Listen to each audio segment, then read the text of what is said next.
What's up everyone, John Rettinger from TechnoBuffalo here with an unboxing of what's sure to be one of the hottest handsets this holiday season for professionals and consumers alike. This is the Droid Pro for Verizon Wireless. Let's get started.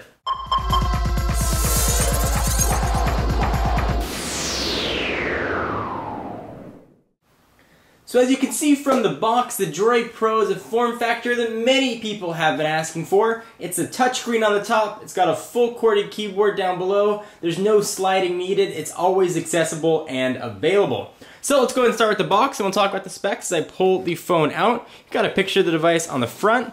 We've got some package content listing on the side, but we'll see that. On the right-hand side, you've got some jumbly stuff about handling and air compatibility. Another picture of the device on the back. All right, let's go ahead and dig in. Here is the Droid Pro, which is sort of like the Randy Quaid of smartphones. It might not be the best looking out there. It's not going to any beauty contests, but you know it's going to do a good job. It's going to be reliable, and it's going to be able to get you where you need to go. Alright, so let's go ahead and pull this thing out, push it off the side for just a minute, and see what else we're going to get in the box. This is actually one of the devices that I mentioned as being one of the hottest and probably most desirable smartphones for this holiday season. So we've got a micro USB charging port, or charging cable rather, with the wall adapter. We've got the back of the phone, we're going to need that. Got a few European adapters here, and we'll go ahead and talk about why those are here, and some are European, some are for other countries, and will work in other countries. So go ahead and push those out, and they do come with 3 separate ones, and I'll show you which ones they are in case you're going to be traveling, although don't ask me to name the countries that they are for. Go ahead and see what both of those are. And the third. Alright, so we've got a battery, which we'll talk about capacity-wise again in just a minute. It's a nice heavy battery actually. And we've got a micro USB cable. Alright, so enough of all that. Let's talk about the phone and let's go over the specs that this guy is packing because he brings quite a lot to the table. It's going to set you back about $179 on a 2-year contract. And this is a global phone with 3G compatibility. It's actually 3G radios that'll work in the US. But the phone is not going to be unlocked. And if you want to see something very weird and something you're not used to, if you turn it over, you've got a SIM card slot. A few of the Verizon global phones have this. It's still a little strange to see a Verizon branded SIM card in the device. Kind of fun. Alright, so it does have a 3.1-inch TFT capacitive touchscreen with a resolution of 320 by 480. The battery that we just mentioned is 1,420 milliamp hours, so you should be able to get a decent amount of use out of it. Probably about 6 to 7 hours of talk time. This guy is running Android 2.2 with a new version of Moto Blur on top. It's got a TI OMAP 1 GHz processor, so it should be plenty fast. 512 megabytes of RAM are going to help that. On the back, we've got a 5 megapixel camera with dual LED flash and autofocus. And that same lens can shoot 720p video, so it's going to be 720 by 480 at 30 frames per second. And of course, it's got Wi-Fi. Interestingly enough, it's got Wi-Fi B, G, and N. Let's go ahead and power it on and see what we can expect from the Droid Pro. This phone really does bring a lot to the table. Global roaming capabilities, a full QWERTY keyboard, which we'll see if it is worthwhile or not. And a lot of networking options and supposedly very long battery life. Let's go ahead and pop it in and I'll go ahead and power this guy on. Alright, so we put the back on and I know how much you guys love when I leave stickers on the devices, so I will pull it off. And the back is made of just plastic. It's not soft touch, sort of has that fingerprinty look to it, just hard plastic. And there's a bit of a hump there on the side for the camera. The front, we'll go ahead and peel off the label here as well. See if we'll get that whooshing noise that everybody loves. And we do. And this is running Moto Blur. Sometimes these phones don't necessarily have a search button. If you look at some of the other Moto Blur options, this one actually does have that search button. The buttons are capacitive. So I will go ahead and power it on. I'll do a tour of what's on the device. And while that's doing its thing.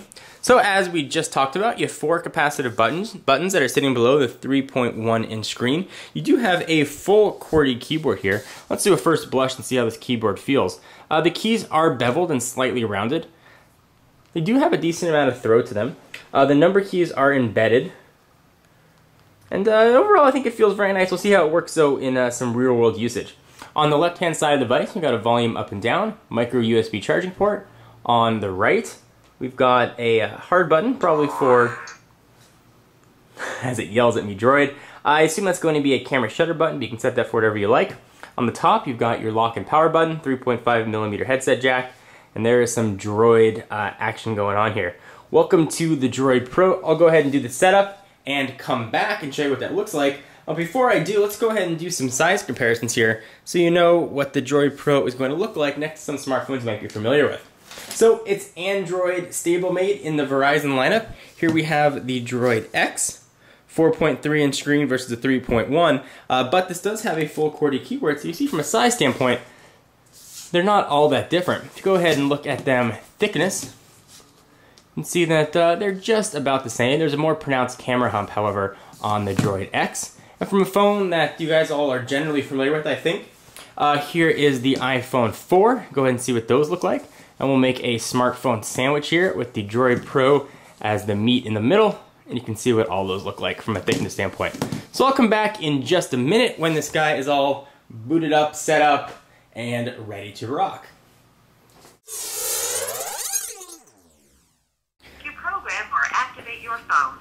So I'm activating the phone right now, obviously, but the speaker volume on this is actually surprisingly loud, and I wanted you guys to hear it in this initial video. I'm quite surprised at how loud this is. So I'll go ahead and push 1 and let it do its activation. But if you're worried about speakerphone volume on your mobile device, not going to be a problem right here. The phone is now being activated.